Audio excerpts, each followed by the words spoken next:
Bridging the Divide in Mental Health. I'm your host, Dr. Lindi van Niekerk, and I'm grateful you've joined us for this valuable conversation. To learn more about Symptom Media's mental health resources, visit symptommedia.com.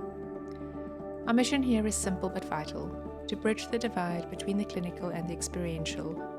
Today we turn our attention to moral injury, a concept originally used to describe the psychological, emotional, and physical distress experienced by military personnel when actions in combat violate their moral and ethical values.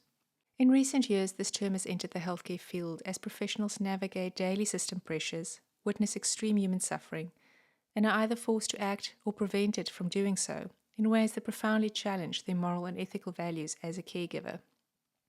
Moral injury is a universal human experience. In this episode, we share the stories of a doctor and a nurse in the United Kingdom who have faced it firsthand. We also explore the path to healing and the ways to prevent moral injury in the future.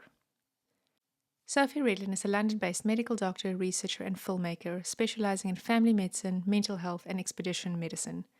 She's also the co-founder of the Moral Injury Partnership, a UK initiative offering retreat-based programs designed to provide restorative support for frontline workers experiencing moral injury. Andrea Mackay is a registered adult nurse with experience in surgery, accident and emergency, critical care, orthopedics, and ophthalmology. She has lived and worked in Asia and Europe and currently lives with her family on the beautiful south coast of Scotland. Let's dive into the conversation.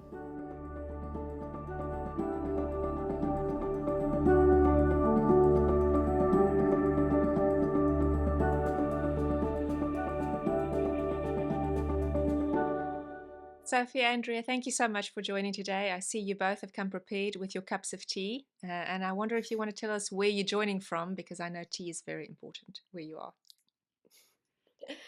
Hi, Lindy. I'm joining from London in the UK. And yeah, it's 6 o'clock here, but I'm still drinking tea and it's light outside and it's been a beautiful day. Hi guys, I'm currently calling in from Scotland, up on the west coast there, and it's also been a very beautiful day here. And I also have my cup of tea, so ready to go. Well, a rare occurrence, seeing as it's raining in Los Angeles today. So Ah, we've switched around. yeah. So, Sophie, I'd like to start with you, and I'm sure, like me, I trained in South Africa. You did your medical training in the UK, and you started at 18 years old. What inspired you to pursue this path and make such a big decision at such a young age?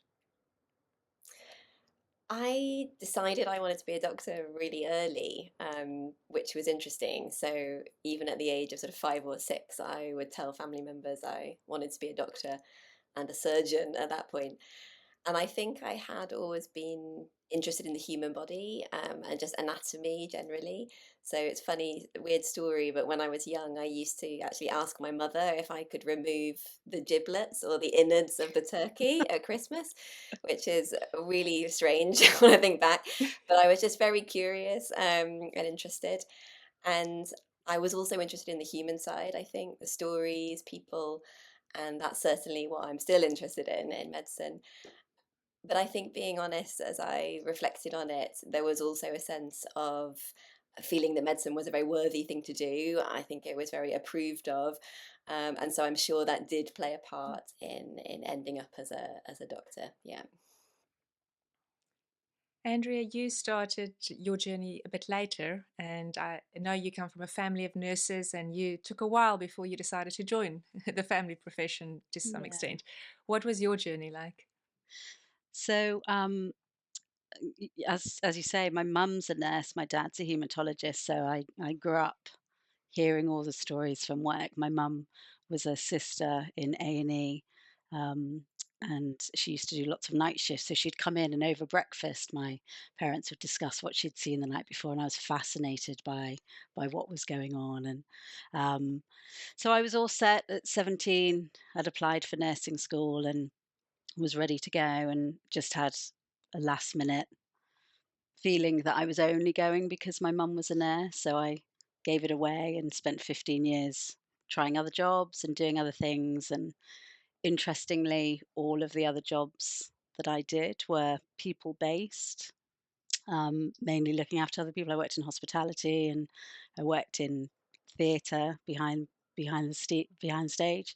Um, looking after the actors, and then I went into working with volunteers in conservation. So I've done lots of other things, but always people centered, and then eventually spotted. In fact, my husband had spotted a job application, a job offer in the paper for a maternity healthcare assistant at our local hospital, and I just thought I'll try it. And the day I started, it was like, this is where I should have been all this time. I don't regret having done the other things, but it felt absolutely right when I eventually got there. Well, I can resonate with not just wanting to do something because of your parents, seeing as I had two medical doctors as parents, and I used to fight very hard as a kid, saying, I know what I won't do, and that's what mommy and daddy did. And yet, there I found myself as Yeah. well. And seeing how much they cared about people was inspirational.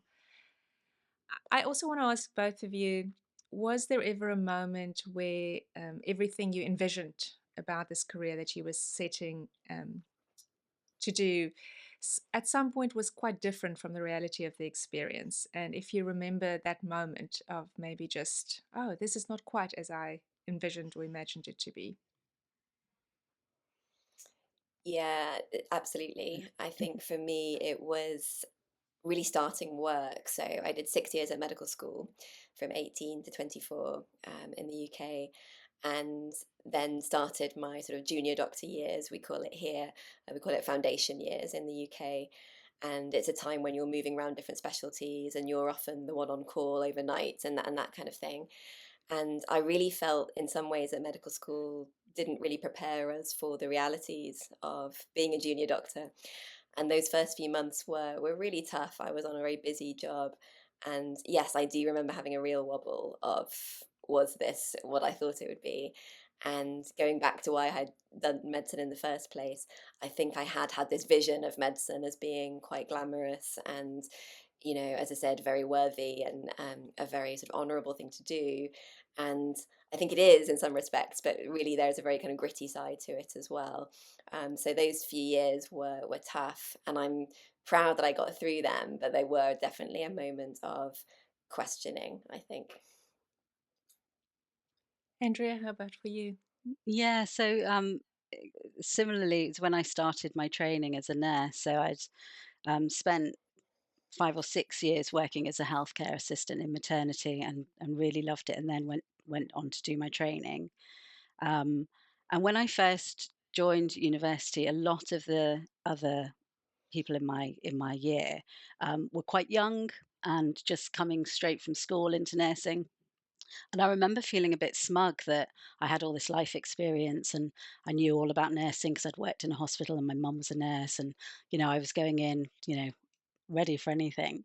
And on my very first day, in my first student placement, um, I worked. It was on one of the older people units here, and one of the patients that I was looking after was dying, and the physios were trying to help him, and we were trying to get him up, and he didn't want to get up, and he wanted to die, and I was horrified about this other side of nursing that I hadn't really been. It was coming from one end of the spectrum to the other, having come from maternity. That was my first day.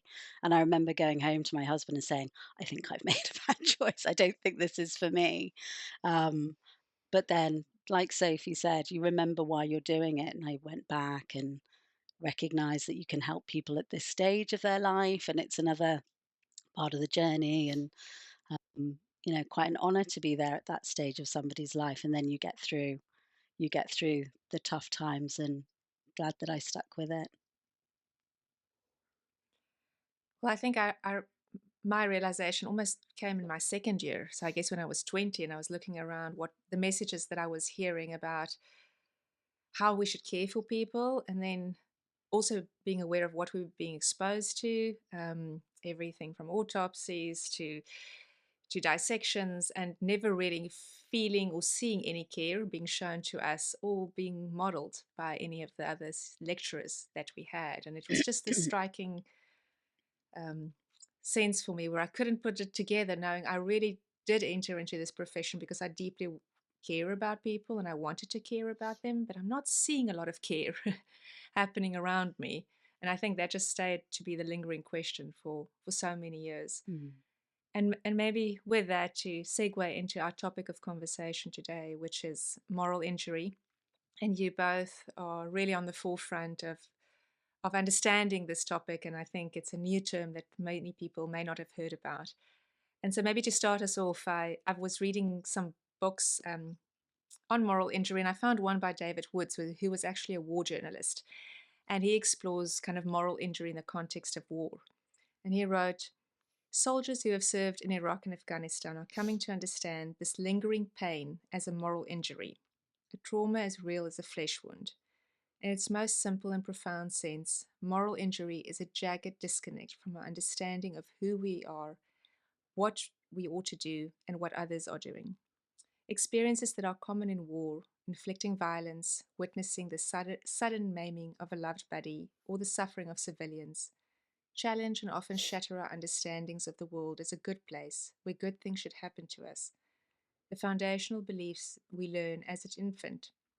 The broader loss of trust, loss of faith, loss of innocence can have enduring psychological, spiritual, social, and behavioral impact.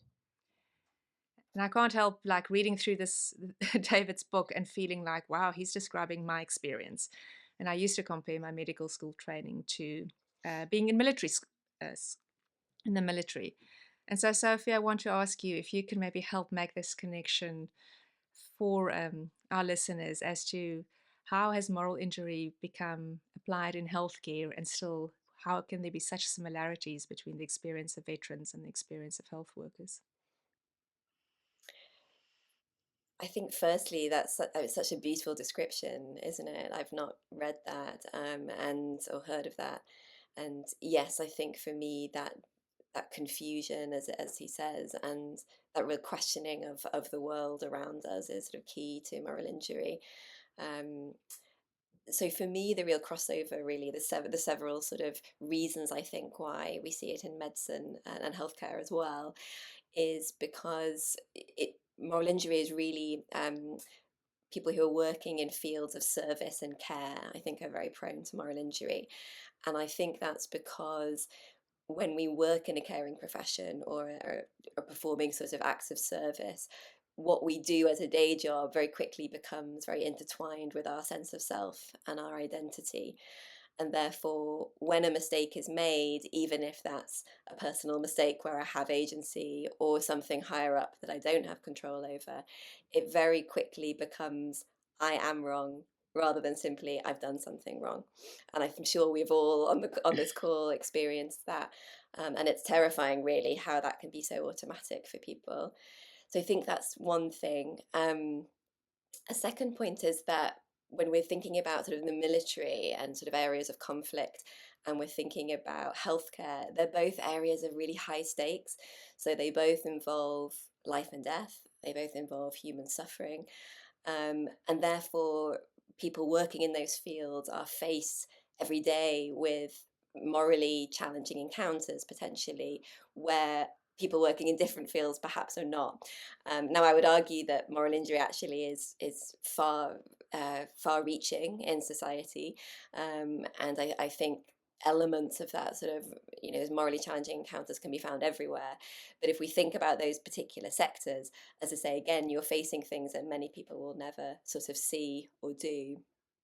And I think finally, and this speaks to Lindy, what you were saying about your medical training, they're both fields where there usually is a sort of professional hierarchy where you're often taking orders, as it were, from structures or people sort of higher up.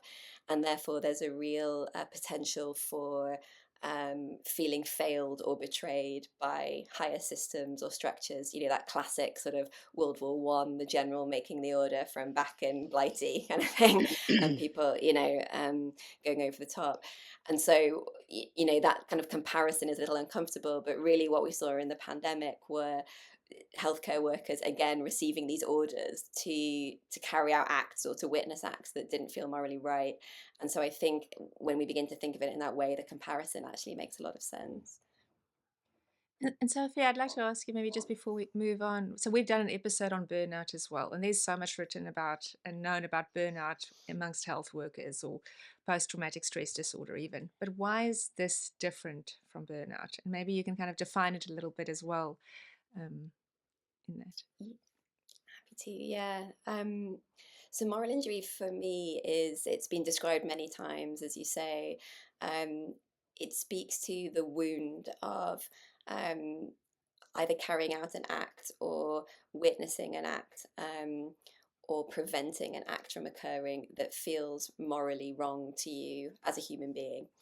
Um, and therefore, it is a very, what we call a human wound.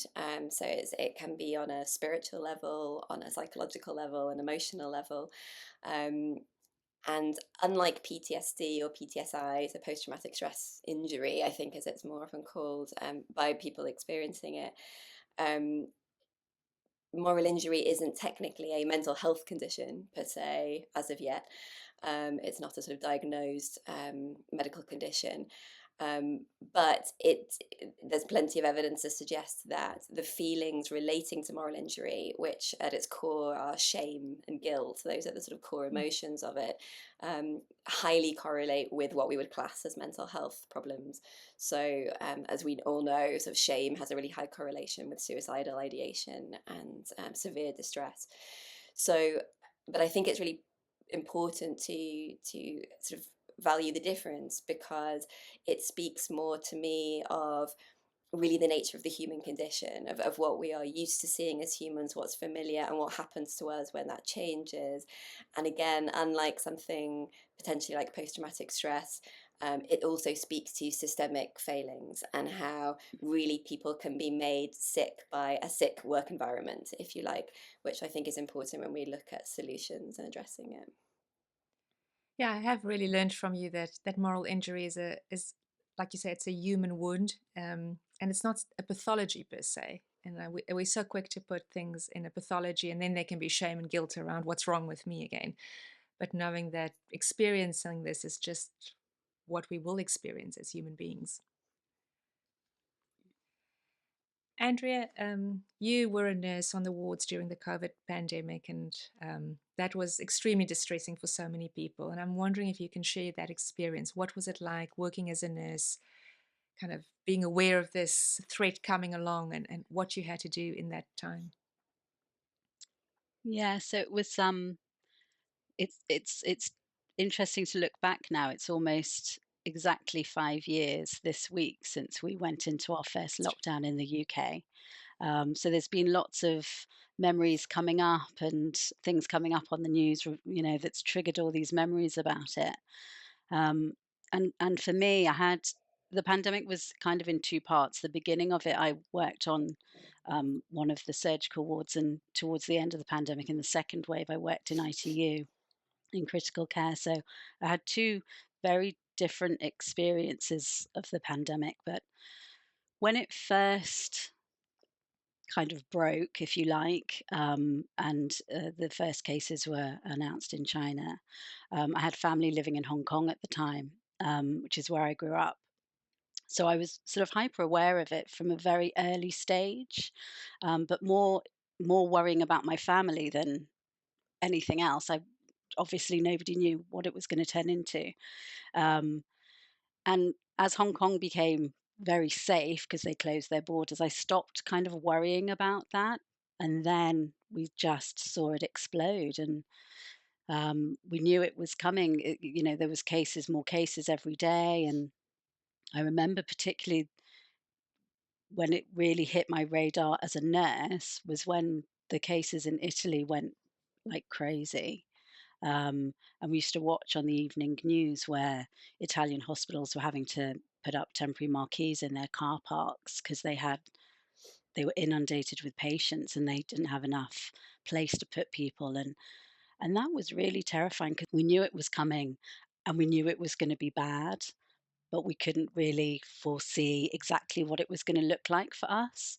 I remember describing it to somebody at the time, as standing on a beach watching a tsunami coming and not being allowed to leave the beach because we were there and we were all kind of anticipating it. And So in the meantime, we laminated everything and we prepared the wards and, got all the information that we could. And the hospital that I worked in at the time were um, quite proactive, and they fitted out a brand new ITU unit in that time. They did it. I think they turned it around in about 8 weeks. It was extraordinary. Um, but then, yeah, so the cases grew and grew, and then finally they came to us. I was in the southwest of England at the time, and we had relatively low numbers compared to the rest of the country. Um, and was at the time working on a surgical ward, which was elective surgery. So all elective surgery was cancelled. So we initially kind of didn't have anything to do.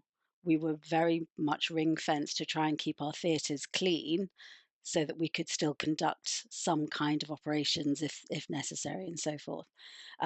So the first feelings were of guilt that we weren't doing anything, because I had colleagues who were working on COVID wards in other hospitals. And so there was a lot of that initially. Um, but then I remember in the months leading up to the pandemic, my ward manager had got a matron's post, so she had left, not knowing what was coming. She had taken another post, and so there was myself and two other junior sisters were left to run the ward. Um, and one of my colleagues, stepped up temporarily into the sister's post um, to manage. And I remember that the day the bed manager phoned us to say, that was it. We'd breached because our clean ward had the final side room in the hospital, so we had to take a COVID patient. Um, and there was this sort of tangible fear, because at this point we really didn't know what we were dealing with. Um, Everything was still very new. Um, but we knew it was a respiratory thing. We knew that it was probably being passed through coughing, etc., that sort of thing.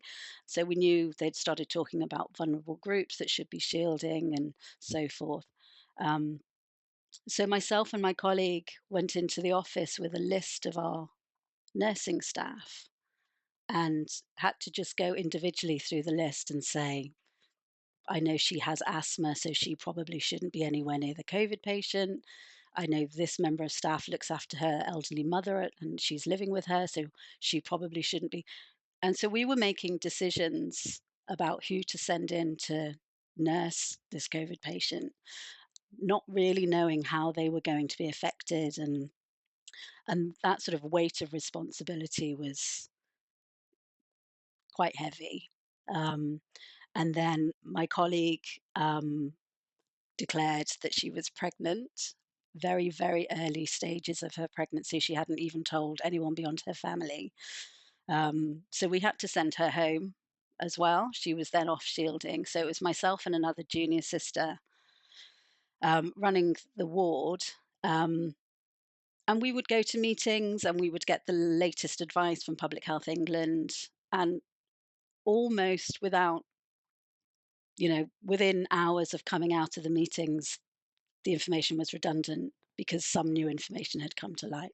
So we were in this constant state of flux of not knowing what we were doing. And there were issues with PPE, the masks and so forth. And it was very slow to get everybody fit tested for those, because we were essentially a clean surgical ward with limited COVID patients. We were one of the last wards to get fit tested, which rightly so. They went where they needed, ITU and A&E, the front door, that sort of thing. But there was then lots of concerns about what was classed as a aerosol generating event, because they were the only reasons we were allowed to wear full PPE, because there wasn't enough of it. So that was difficult. Yeah. So, and then, as I say, eventually I moved during the pandemic to ITU, and that was obviously a completely different scenario. Um, it was just as the second wave was coming, and that was much worse in the southwest than the first wave. Um, that was very difficult. Um, from a sort of moral injury point of view, which I didn't understand what that was at the time, but looking after patients and not allowing family and any of their relatives to come in. We had patients that were dying, um, and we weren't allowing anyone to come in. We used to have patients make recordings that we would take into our sedated ITU patients and play them. And I remember many, many shifts of doing night shifts, listening to these recordings of somebody's child, grandchild, talking to them, knowing they probably would never see them again. It was absolutely heartbreaking, and it felt wrong not to allow people in to see them. That was a really difficult thing. Um, and small things. There was my daughter, my teenage daughter, recently played me a song by Taylor Swift called Epiphany. I don't know if you know it, but there's a line in it.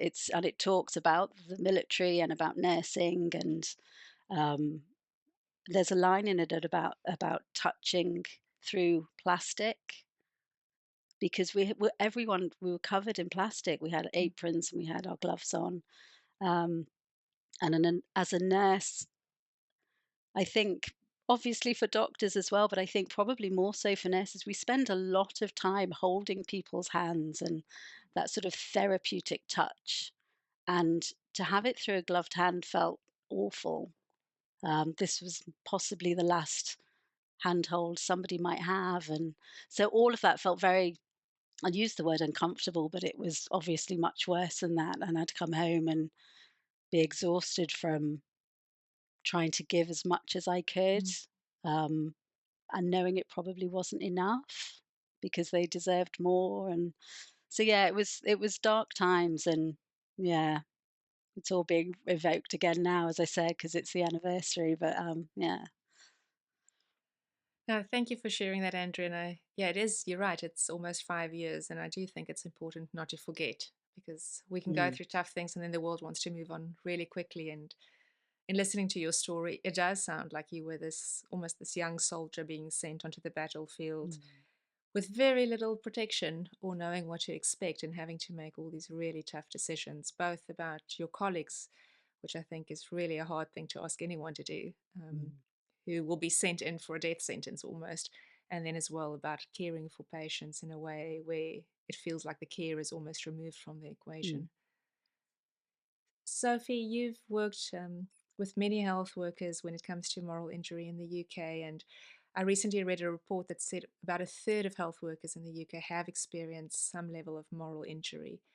Um, and I wonder if you can tell us a bit more about that, like how, yeah, Andrea's experience, is that a common experience across the system? Yeah, I think even particularly post-pandemic, obviously there were lots of stories like Andrea's in the groups that we've worked with that Andrea will remember as well.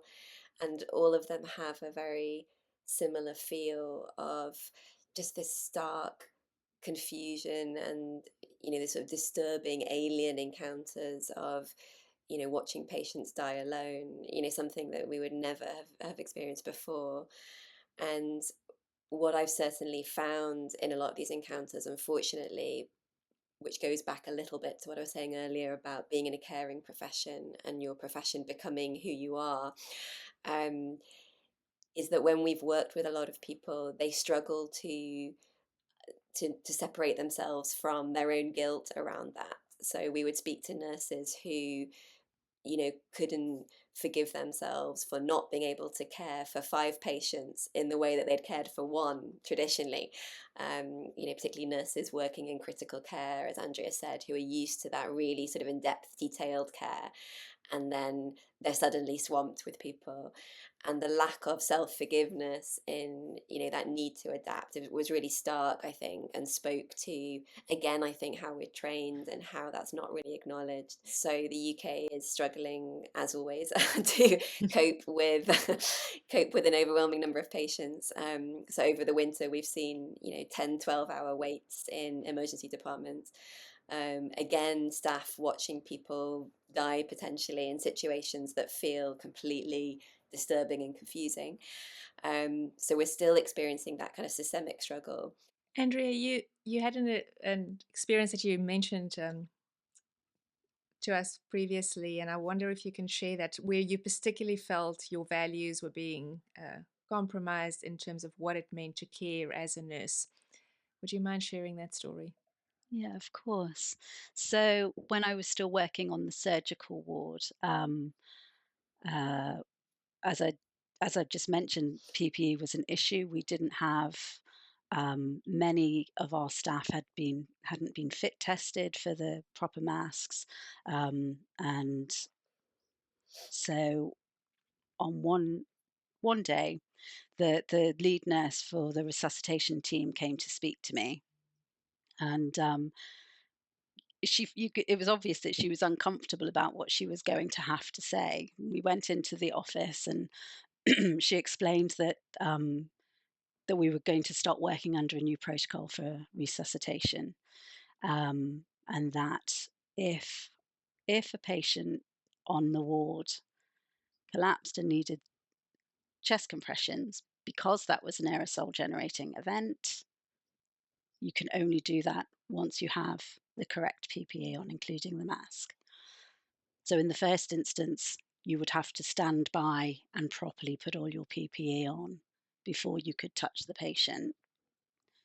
But more to the point, none of our nurses had been fitted for masks, so we weren't allowed to touch the patient at all. And we would have to just put out a crash call and stand by and wait for the resus team to arrive. And I remember, her explaining this and sort of being a bit gobsmacked and not understanding. There must be more information coming, because that's unacceptable. Um, and I was absolutely horrified, the whole idea of it, that as a nurse, a human being, let alone a nurse, would stand by while somebody's dying in front of you and you wouldn't help them. And as a trained nurse, that's literally what I'm supposed to be doing. Um, it just felt so wrong and so uncomfortable. And I then had to call in the rest of the staff to feed this information down to them, and it was awful. The whole staff base just were horrified by the idea. Um, People were crying, almost without exception. Everybody said that they would not be adhering to that policy, and that if somebody collapsed and needed chest compressions, they would just step in and do it. And I understand they were trying to protect us by implementing that, but it just felt too wrong. There was no way I could have justified to myself, to my patient, to their family, that I had stood there waiting for somebody else to come to do my job, because I didn't have the right mask on. It was awful, and I don't think I've ever got over that feeling of that day, and watching the reaction from the nurses that I worked with, that somebody had asked that of us. Um, mm. Andrea, how did it affect you? I mean, I almost feel like I'm hearing you saying it made you feel like a failure, but I don't want to put words in your mouth. How did, like, Um, hearing this, what was happening inside for you, it, emotionally, well, physically? it's a struggle, because you think, I'm likely not to be in that situation, because hopefully nobody is going to collapse on the ward, and I'm not going to need to make that decision.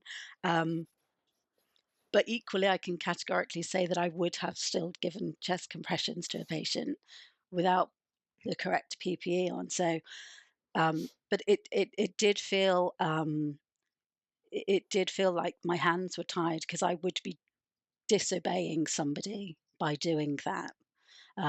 So there was a real sense of what was right for me, as to what was what I had been told to do, what was right for the organisation, not to put the nurses at risk, etc. Um, so yeah, that it was just a horrible feeling, and it was one that I hadn't really experienced in that way before. That somebody had directly told me to do something, um, that felt wrong, or to not do something, I should say, to just stand by and not do something when I could do something. Um, yeah, yeah, it's never really gone, that one. Sophie, I wonder if you want to comment and because I'm sure you've heard so many stories that's similar. Yeah, I mean, I remember Andrea telling me that story, and it's very powerful, isn't it? I think particularly Andrea, your line of, as a human being, I wouldn't do that. And again, I think, you know, we go into caring professions because we care. I think all three of us, that's part of our drive to do what we do. So when that is compromised, it is injurious. That's where moral injury comes from. And I think there's a lot in the pandemic, without becoming political, but there's a lot in the pandemic that we would really now question in terms of the harm that was caused to people by those kind of instructions. Of course, there was a greater sense of need for infection control, which we can always also understand, and a real confusion at the beginning of the pandemic of how serious this was. But I don't think that human impact was acknowledged as much as it should have been. And putting people like Andrea in that situation, really, of having to go against orders, to do what felt morally right, really speaks to the gravity of moral injury. So we would rather disobey, potentially lose our jobs, break the rules, because we cannot live with ourselves if we don't step up in that way. So yeah, I mean, it's really, really speaks to me, and it does remind me of things that, again, outside of the pandemic as well, that I've experienced myself. Sophie, you and some colleagues set up the Moral Injury Partnership. I think because of your passion to want to see a change in this area, and you've also helped health workers, like you've mentioned. Andrea came to one of your retreats, really help them kind of process the experiences and heal. What have you found has been helpful in taking people through a process like that, of acknowledging maybe the pain and coming out on the other side? So in 2021, I set up Moral Injury Partnership with two others, so Simon and Alison, and we connected through a research fellowship where they had both been studying moral injury in veterans, and I was studying talking practices within Indigenous communities. So very different, topic at the time. And we came together to form a sort of response to moral injury in healthcare workers. But I have to confess, when Simon approached me, I wasn't aware of the term, and I was a doctor working in the pandemic, probably morally injured myself. So I think that shows really the lack of awareness. But we got together, we decided that we wanted to form or build a residential retreat program, which would give people the opportunity to step away from their place of work and their role, and have 3 days together in community, processing what had happened. And the original impetus was the events of the pandemic. The retreat really works on three kind of core themes. So the first day is all about sort of remembering and reconnecting with who you are and why you went into the field and the work that you do. And really, that for me addresses this idea of loss of sense of self in moral injury, and this kind of confusion that we've talked about a few times. And we facilitate that through a kind of number of ways. The second day is all about forgiveness. So it addresses these feelings of guilt and shame, by allowing people the space to forgive themselves and potentially move towards forgiving others as well. And we actually include a sort of fairly ritualized activity where people can say out loud, I want to be forgiven for. And we've found that very powerful. And then the third day is about post-traumatic growth. So, as you say, enabling people to see ways in which they can move past what's happened and actually, learn from it, and take what they've learned, and put it, into something. And that might mean for them leaving work or changing their role. It's not at all a sense of get back to work. It's allowing them to see that there is a future for them. I think in terms of what really at the heart of the retreat, and maybe Andrea would speak more to this later, but is the sense that it's really a peer support. So although we facilitate, it's very much people on the retreat guiding each other. Talking circles are at the heart of it, and they're very much sort of non-hierarchical, non-professional spaces. So people are there as people, as human beings, and we basically share stories and listen to each other's stories and realize we're not alone because stories are very similar. And for me, that's never been a magical thing in terms of the methodology, but it's magical in terms of the effect it has on people. Andrea, you, like Sophie said, you were part of one of these retreats, and how did that collective experience and even just becoming aware of the term moral injury, how did that help you in your own process? Yeah, Sophie's just, said of the magical. I mean, I can't tell you. It really was the most extraordinary time for me. I'd spent some time in some counselling through work after the pandemic, trying to deal with what had happened. Um, I was really burnt out, and I didn't really understand. I was really struggling. If people asked me about the pandemic, I wouldn't be able to talk about it without crying. It was really, really a really dark time for me. Um, and when we got to the retreat, there was one other nurse that I knew from work, but I didn't know any of the other people that were there. But there was an immediate connection with everybody, and straight away on the very first night, one of the other persons on the retreat, as we were going around, sort of introducing ourselves, talking about where we were working, etc.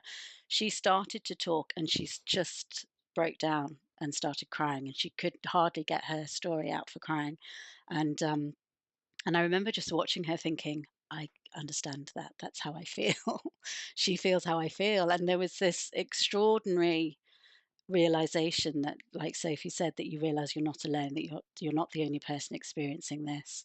Um, I think I'd mentioned to Sophie, and I think I mentioned it to you before when I spoke with you. I had really struggled with the word resilience that was often bandied about at the time. That you need to be resilient, and you need to and it really felt to me like victim blaming, that I wasn't coping with what was happening because I wasn't resilient enough. So it was my fault that this was happening. And when we came together at the retreat, and everyone started sharing their stories and allowing that vulnerability of really expressing yourself, it felt immediately like a very safe space. Um, and you realize immediately that everybody felt the same. We'd all had very individual experiences, but there was so much common ground, um, that you just felt really seen. You knew that you could start to express something that had happened at work, and they would immediately understand all of the background stuff that people outside of my workplace wouldn't get. So you didn't need to express that part of it. You could just sort of shortcut to what had happened, and um, yeah, it actually genuinely life changing.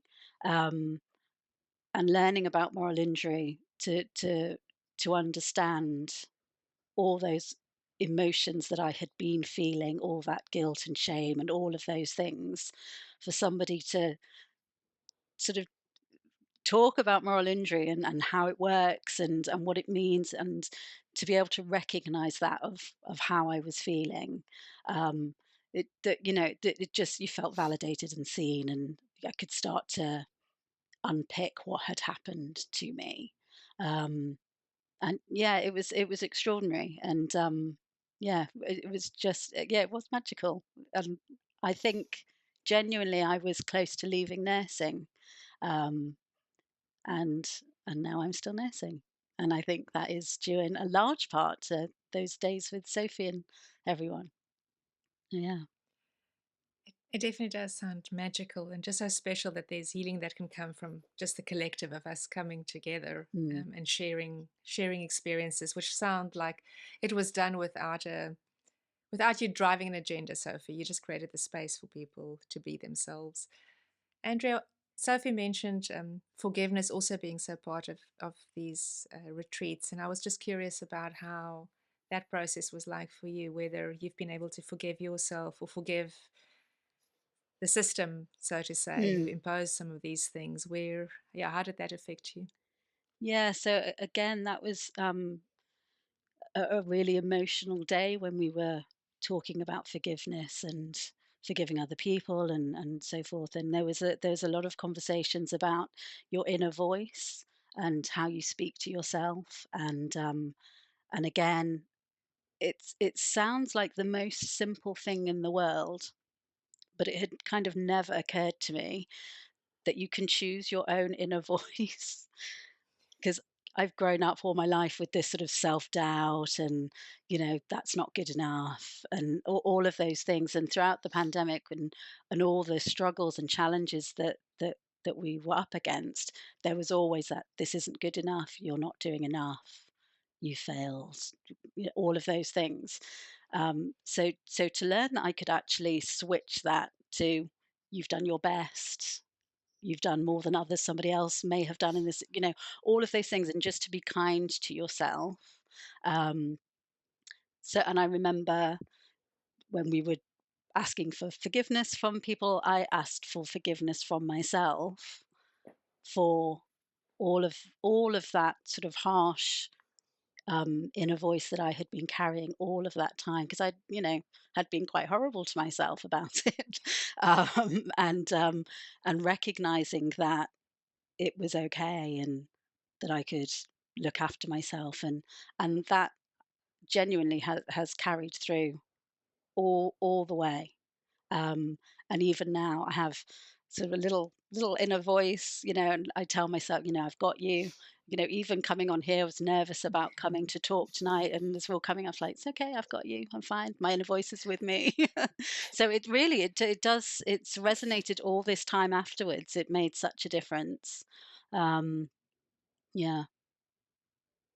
It's very special to me what happens when we turn the compassion that we so eagerly pour out onto others, a little bit onto ourselves, and then just how that changes. And I've heard this many times from health workers, and I'm still learning to do it myself. So Yeah. it's it's an ongoing process. Yeah. For the second half of our discussion, I'd like to explore a little bit more of the underlying factors that does make us so vulnerable to moral injury. And Sophie, you've already alluded to some of those. So maybe as we start this part of the discussion, could you maybe tell me one of your earliest morally challenging experiences you've had in your training? Yeah, so I was thinking about this before we started, and there are so many to pick from. Um, but I think a very memorable experience of moral distress that probably did result in moral injury for me was being involved in the death of a patient when I was a junior doctor. Probably would have been in my second year, and was working on a very busy night shift. On the sort of orthopedic team, even though I wasn't trained in orthopedics, but I was part of the training program. And it was, quite a standard evening. The emergency department was full. Um, my seniors were busy. It was a horrendous night. I felt completely out of my depth, which with every case that came in.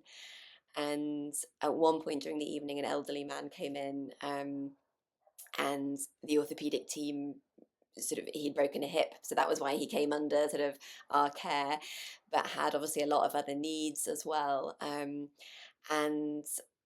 I was completely overwhelmed, and one of the doctors in the emergency department, thinking they were being very helpful and kind, called me and said, we've got this gentleman, but he, if you want, I'll see him, I'll send him up to the ward, don't worry about it, you can just see him when you get a moment.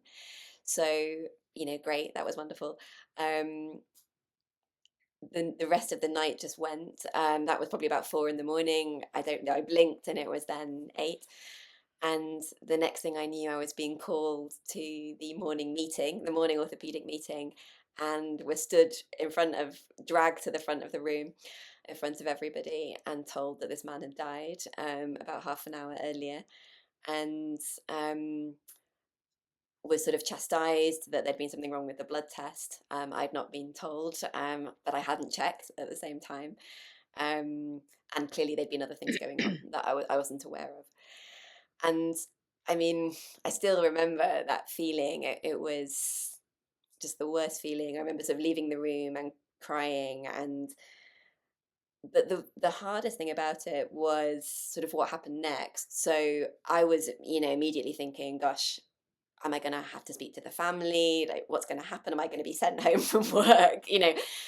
Just terrified, um, and nothing happened.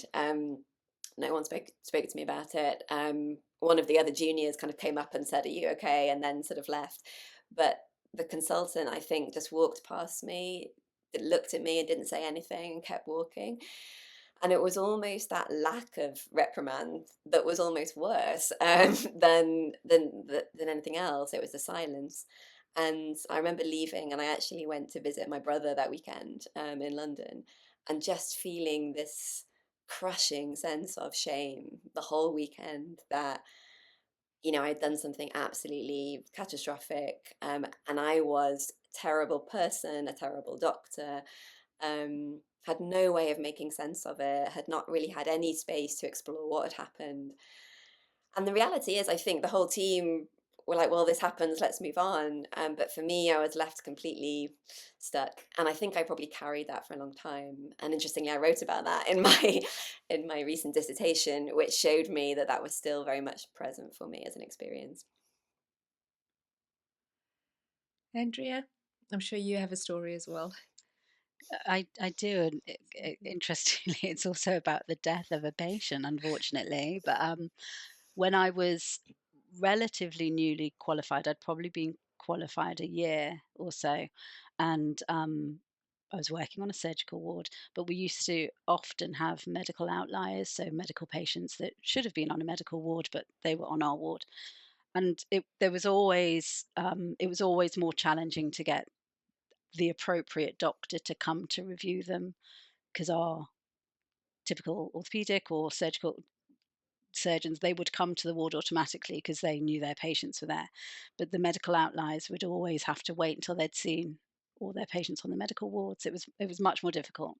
Um, anyway, I was looking after an elderly gentleman who he was essentially was dying, but we weren't expecting him to die imminently. He was going to go home. We were getting him ready. There was kind of nothing more that we were going to be able to do for him, but we're going to make him comfortable, send him home. And there was no DNAR. I don't know how you might call that in America. It's the do not resuscitate. I don't know if it's classed the same. So the do not resuscitate form hadn't been completed for this patient.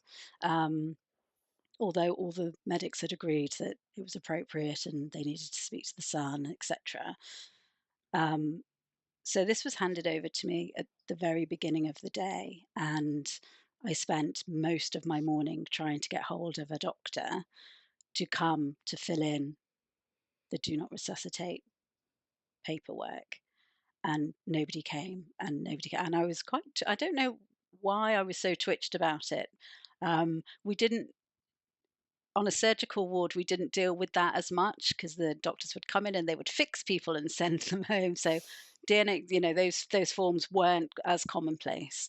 And I just wanted it done, and I kept being put off and being put off. And so eventually the gentleman's son came to visit him, and we'd given him a lovely wash, and he was all comfortable and settled, and he was in fresh pajamas, and he was lying in his bed with his son next to him holding his hand, and he passed. But because we didn't have the paperwork in place, I had to try to resuscitate him. So we had the emergency bell, we had the crash trolley, we had everybody running, calling, and I had to perform CPR on him. And even as I was doing it, I knew I shouldn't be doing it. And it was the most awful thing. Um, we had to escort his son out of the way. The crash team came very quickly and they called it very quickly. Um, And then, we had to go and speak to his son and comfort his son.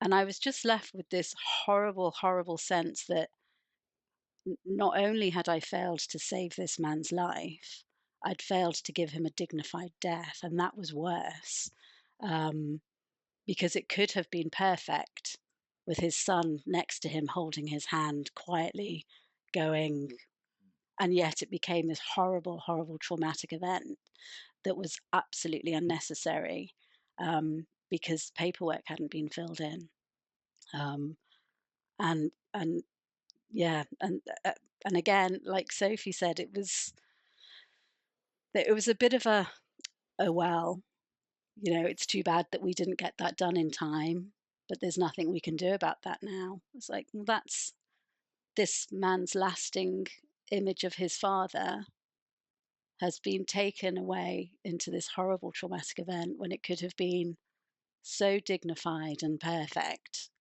In a way, we don't do death very well, I don't think, because we're constantly trying to fix people, but that could have been done better. um, yeah, and that was really hard, and that stayed with me. It's always stayed with me. I can still remember the patient's name, and this was 10 years ago. um, so yeah, that's one that's always stuck with me. So I can add a similar story. It seems like death is is the common theme in these, because I was 24, newly qualified on the wards, having to care for a young gentleman of my age, 24, who came in. His name was Leslie Franke, so the name stays with you. And he was in acute respiratory distress, and we found out that he had kidney failure. And I remember I didn't have a senior registrar working with me for some reason, and I was trying to care for this patient all by myself. And so I referred him to our main tertiary hospital in South Africa in the hope that he will qualify for dialysis. And it was, I think, the 21st of December. We were at our hospital Christmas party, and my phone rang. And I was told by the referring hospital that he's denied for dialysis and they're sending him straight back to me. And I remember saying to this doctor on the phone, well, what must I do? And he's like, well, go speak to your senior consultant. So in the party dress, I ran off to go find our senior consultant. And I said, I haven't had any help with this patient. I've tried my best. What must I tell him? What else can we do for him? Like, he's 24. Surely there's something we can do for him. And he turned around and he told me, go tell him this goose is fried. And I remember the next week I walked into the hospital and looked. The young gentleman got a new job recently. He was married 4 months only. And these words rang through my head, like, go tell him this goose is fried. And I'm like, there's no way I can go tell someone my age. This is it. And it was just the worst feeling sitting in front of this family and them asking me, saying, well, if we had health insurance, would he survive? And having to admit that, yes, if he wasn't part of the government health system, if he had any health insurance, he would still be living. And so that was just, I think, both feeling like I failed a patient, but also very much feeling failed by the seniors who's around. Because as a 24-year-old, I was genuinely trying to do what I could, but there was more support needed for this gentleman. And even if we're not curing him, how do we, Andrea, like your stories as well, how do we care for him until the end of his life? And that too has stayed with me, and I think very much changed the, the trajectory of my career. So it seems that there's more of these stories than what there really should be, I think. Yeah. And I think we remember these quite extreme examples, but the sort of day-to-day, almost micro traumas of, the number of blood tests that I've taken on people who were hours away from passing away, and how that sits and just sort of slowly erodes your sense of, right. I think that takes its toll. It can be very cumulative rather than simply being these big sort of traumatic events, and I think that's important to remember as well. Sophie, you've done such amazing research recently, looking really at the training machine of healthcare. And one of the things you described, which was really enlightening to me, is this process of separation. And like you've just alluded to, it's there's so many big traumas, micro traumas we experience every day, but we get trained to separate. First from the broader community as we enter a healthcare training program, and then later even from ourselves, and especially from our emotions. And so before I ask you to tell us a little bit more about this, I want to read something that you wrote in your dissertation, which I thought was just beautiful. Aspiring doctors are conditioned to believe that their abilities in the sciences are all that matter, when this is commonly not the reality. Aren't being primed for meaningful transformation, they are being primed for distress and potentially even moral injury. When it comes to breaking bad news to a patient or consoling a relative following a loved one's death, it's not just a doctor's ability in organic chemistry that enables them to offer care that feels morally right. These destabilizing encounters require far more human skill than surely deserves just as much honing. In fostering a stage of separation that tones the technical muscle at all cost, the system risks disabling doctors as caregivers and removing them from the parts of medicine that offer genuine meaning and purpose. Could you tell us a little bit more about how you've kind of discovered our training really disables us as caregivers, both in caring about our patients as well as ourselves? Yeah, thank you. Firstly, thank you for your kind words. Yes, I mean, this idea of separation I find really interesting as well. And it was something I'd not really thought about before doing this research and looking at the concept of rites of passage, which involve a stage of separation to begin with. And as I began to interview other doctors and think of my own story, I could really relate to this sense of even that application process to medicine requires a sort of honing of the skills that the medical system deems important. And in doing so, separating ourselves both from sort of wider society potentially, but also from those other aspects of our character that actually might be quite protective going forwards. And so what I mean by that is certainly in the UK, and it's still the case as far as I'm aware, the only prerequisite really for entering medical school in terms of, non-negotiable is achievement in the sciences, so academic ability. And of course, you may need to demonstrate other qualities in interview, etc. But it's really that ability that sort of hallmarks as the important thing. And so for me, going through that process, I put everything into honing that. I stopped doing other activities. I carried on English literature actually to A level because I loved it. But that was quite unusual. People were a little bit like, why? You're going to be a doctor, And so very early on, I sort of believed in what I was being told. And then, as I referenced earlier, when I became a doctor, I very quickly realized that while, of course, academic ability is important, there were so many other things about care that were so different to that. I mean, all the stories that we've just shared demonstrate that need for human contact, for good communication. All the studies show, that often actually what really matters to patients is that connection with their doctor. And yet I felt in that application process and then throughout training, that wasn't what was acknowledged or prioritized. Um, in terms of separation, there was also an element of, as a healthcare worker, we do see very challenging things. And therefore, I think that automatically does separate us from our peers and colleagues in other areas. I referenced, I think, in my dissertation, a number of doctors who spoke to me about their families sort of commenting, gosh, you've seen more in your 2 months than I've seen in a lifetime. Um, and so that is a natural thing that happens. But unfortunately, what doesn't happen is a lot of guidance and framework to help people navigate that. I mean, you spoke, Lindy, of that real struggle, that real kind of moral challenge of someone having insurance or not. So I don't think that separation is necessarily a bad thing for healthcare workers. I think that is a fact of life. But the ways in which we help people cope with that are, in my opinion, really lacking, unfortunately. I mentioned to you, I think previously as well, how at medical school I actually went to ask our vice dean why the training is so brutal on us, and I was told that the whole purpose was to blunt us for the first few years and then to try resensitize us. And of course, that never quite quite worked out, I think, the way they wanted. But blunting, they really try work very hard at. And Sophie, what do you think is the cost at which that kind of philosophy comes to when it is training? And again, I understand we need to be able to handle things that the general population can't, but it does come at a greater cost to ourselves. Of course, absolutely. And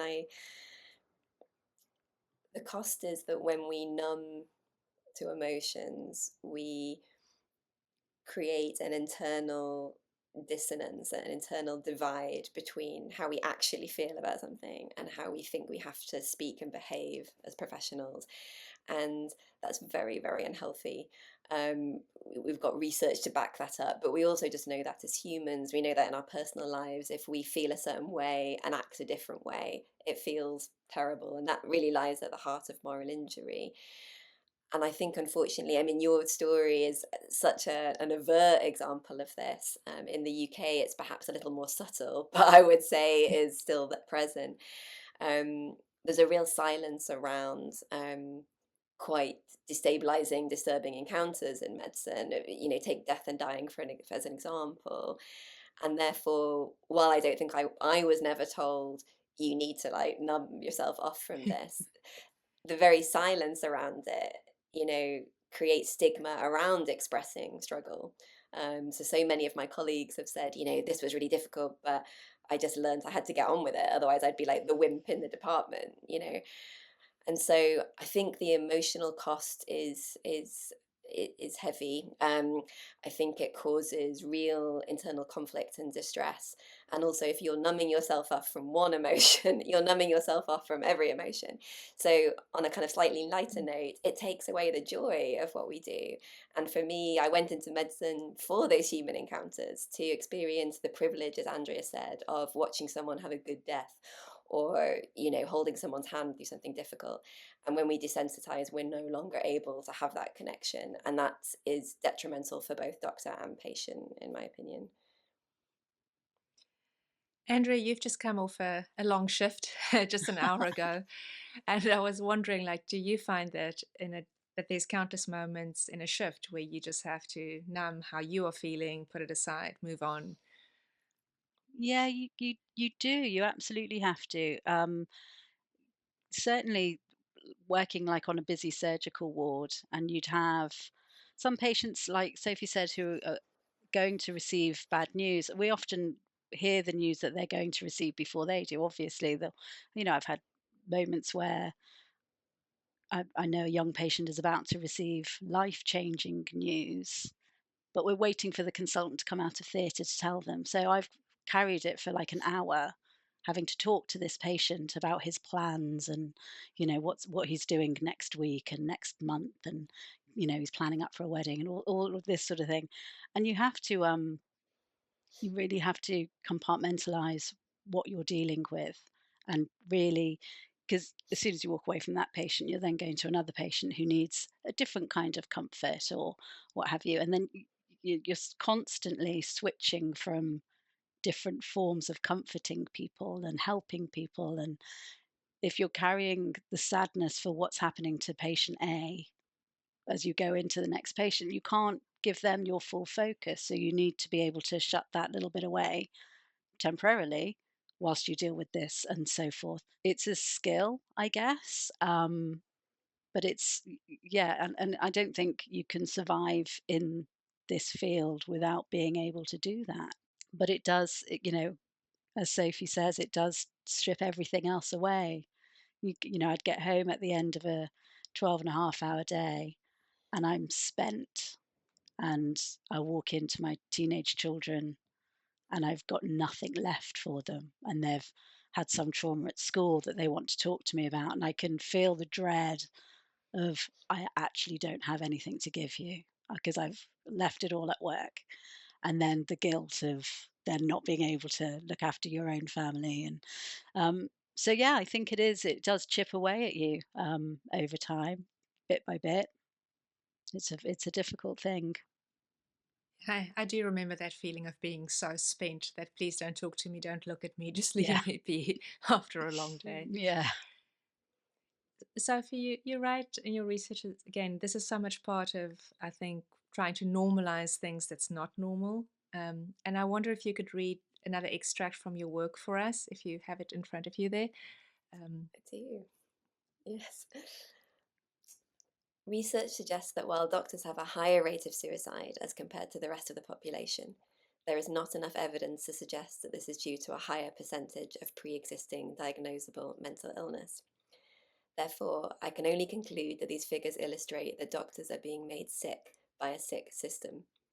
The danger in framing and labeling doctor distress as mental illness is that it places the onus wholly on them and takes the focus away from the root causes, much like we are seeing within wider societal conversations around mental health generally. In having a service that not only promotes this labeling but requires it of sufferers needing support, do doctors have any choice but to yet again dissociate and distance themselves from the realities of what they're experiencing in order to survive?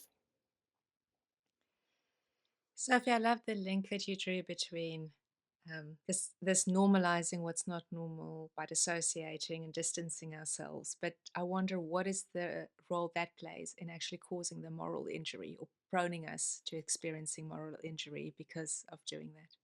It's a really thorny topic, this idea of dissociation, because as we all know, the brain uses dissociation as a coping mechanism to cope with traumatic events. We see that a lot when people are in conflict zones, etc. We're able to somehow physically function despite taking in extreme things around us. And so Andrea is right in that there is often a need. I, for one, have had to perform CPR at 5 in the morning and somehow hold it together to do that. And of course, there's a need to do that. And I certainly don't dispute that in my dissertation. But I think what we need to be really careful of is accepting that when we do dissociate from emotions, those emotions don't go anywhere. They're still there. And therefore, how we then process those emotions is really important. And at the moment, there's a lot of people sort of numbing themselves and carrying on. But is there a lot of aftercare for that? And I think this plays into this idea of normalizing. So we are again taught through this, I think I call it a sort of hidden curriculum in my dissertation, this sort of silence around quite weird experiences in training. Take dissection, for example, because there's a lack of sort of conversation about how that is quite a weird experience. It becomes a sort of pressure to make it normal, and it becomes part of life. And you sit alongside this sort of funny kind of dissonant feeling, and there's a pressure, I think, to not talk about the sort of weirdness of that. And what I would say in contrast to that is that I think we shouldn't be normalizing abnormal experiences, but we should be normalizing conversation around those experiences. It's not about scaring medical students or nursing students and sort of saying you're going to see lots of terrible things and leave now if you're worried about it. But it's about giving people the space, a bit like we do on the retreats, to sit and talk about how that felt. So again, it's tricky in that half the problem with this is that when people don't have enough time to have lunch or go to the toilet, when do they have enough time to sit and talk about their feelings? But we could challenge and change that. And for me, like the retreats, it's not about this needing necessarily to be professional support, although that is needed for some people. It's about just giving you the space to chat to another nurse who gets it. Yeah. If we can make healthcare organizations see the value in giving sometimes those space to step out into a different setting and just being with each other, how much could get taken care of in helping us Yeah. process our experiences and being better caregivers. So as we close, Andrea, I wonder if you have any practical advice you could offer to anyone else listening, just from your awareness of this idea of moral injury and how maybe people could take forward some small practices or even just thinking about this into their own work setting or into their own lives. Yes, I think pretty much the stuff that we've mentioned already. I think it's about allowing your vulnerability and making sure you're communicating with people, um, and communicating with people who understand what you're talking about. Um, I think I'd mentioned to you before, like coming home and trying to explain to my husband what my day at work was like. Although he's very empathetic and says all the right things and makes me a cup of tea, he has no idea, and I can't express the feelings that you carry throughout a 12-hour shift of hope and despair and exhaustion and all of those things. You can talk about it, but he doesn't get it. So to be able to communicate in a safe space, like when we were on the retreat, with other people who understand what you're talking about, um, it's so helpful because you know that they know how you feel. So it really makes you feel seen because you know that they're not just saying, oh, that sounds awful, because they actually know that it is awful because they've lived it. And I think that really makes a difference. So talking, yes, but talking to the right people is important. Um, and yeah, and just to be kind to yourself, I think. It's uh, it's not always the easiest thing to do because I think we put a lot of pressure on ourselves to get it right, and it's I think by the very nature of the jobs that we've chosen, they are to help other people. So we always come to ourselves last because we're so busy looking after other people. So I think to be kind to yourself and to recognize that you can't pour from an empty jug. You have to look after yourself if you want to be able to have anything to give to somebody. Um, but it's possible. It's possible. And if you can find the people or the space to just step out and reassess and have a moment and talk to somebody, yeah, it's going to be okay. I'll hold on to that. It's possible, which I think is a brilliant Yeah. thing. Sophie, how about you? What suggestions would you have for training the next generation? You've really kind of unpacked how medical training happens, and I wonder if there's suggestions you would have. How do we better equip people mentally and emotionally to face these challenges? Yeah, I think for me, I'll go back to the anthropology actually of if we do accept that having these encounters with human beings as part of healthcare changes us, which of course it does, both for the good and the bad. Um, that sort of transformation could be structured in a way that allows people to cope with it and to be able to make sense of it.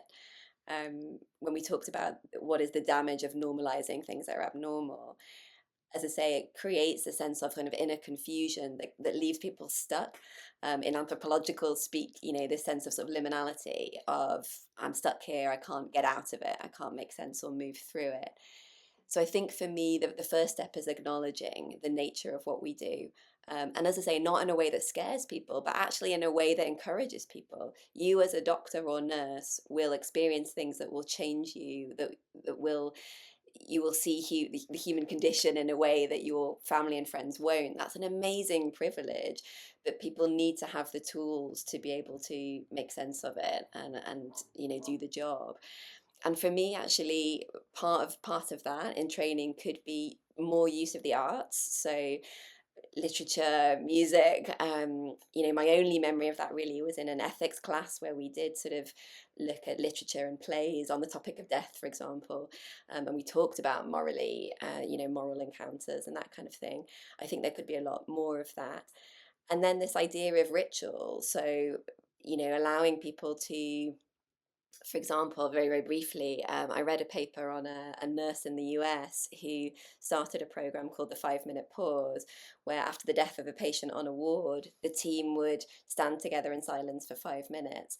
Now, many teams will do that organically anyway, but it was a way of bringing in a very tangible ritual into their practice that allowed people just a moment of peace and space to process before they then had to sort of move on. And so I wonder whether the use of ritual, of those kind of regular practices, both in medical training, perhaps around these really confusing things like dissection, and then later in practice could help people kind of make sense and cope with it. And then finally, to echo Andrea, of course, um, the use of sort of peer-led spaces. So I think introducing that early on in training and normalizing that.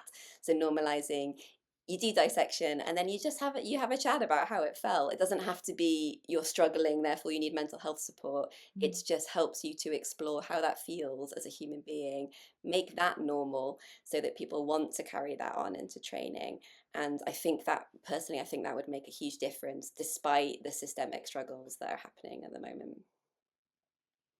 Thank you. Those are hugely encouraging because, again, it feels like there's something we could do. The system's not bigger than us. There's a way to change the system for the better.